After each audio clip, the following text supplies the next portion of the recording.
তাকে বিক্রি করা যায় না। তো প্রসেস করতে গেলে কেমিক্যাল ব্যবহার করতে হয়, এক্সপার্ট দিয়ে করতে হয়, এবং সেটা মেডিকেল স্টুডেন্ট হতে হয় অথবা মেডিকেলের সাথে সংশ্লিষ্ট কেউ হতে হয়। ইনভেস্টিগেশনের এই পর্যায়ে আপনাদের কাছে কি এমন কোনো তথ্য আছে যে এই চেনের সাথে মেডিকেলের কোনো লিঙ্ক আপ আছে? এই দুইজন স্টুডেন্ট কিন্তু সেপোরা dental college and hospital Uttara এখানকার এই ক্যাম্পাসের কিন্তু স্টুডেন্ট।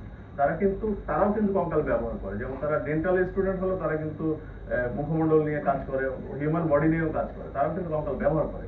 তো তাদের ধারণা আছে, এই স্টুডেন্টগুলোর মানে ধারণা আছে এই কঙ্কাল সম্পর্কে, এবং তারা এই কাজের সঙ্গে ইনভলভ বলে আমাদের জানিয়েছেন।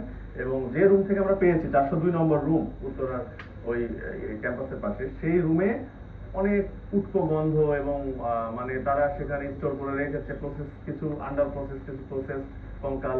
তো সেটি দেখে মনে হয়েছে যে এই স্টুডেন্টগুলো আমাদের কাছে স্বীকারও করেছে, এবং মনে হয়েছে তারা এই কাজটি দীর্ঘদিন যাবত করে, প্রসেসিং এর কাজটি। জি, ফয়সাল নামের আরেকজনকে ধরেছি, এবং তার রুম থেকে আমরা 44টি কঙ্কাল পেয়েছি। হ্যাঁ, আমরা এটা নিয়ে কাজ করবো। রিমান্ডে এনে আমরা আরো জিজ্ঞাসাবাদ করবো যে এর পেছনে কারা রয়েছে।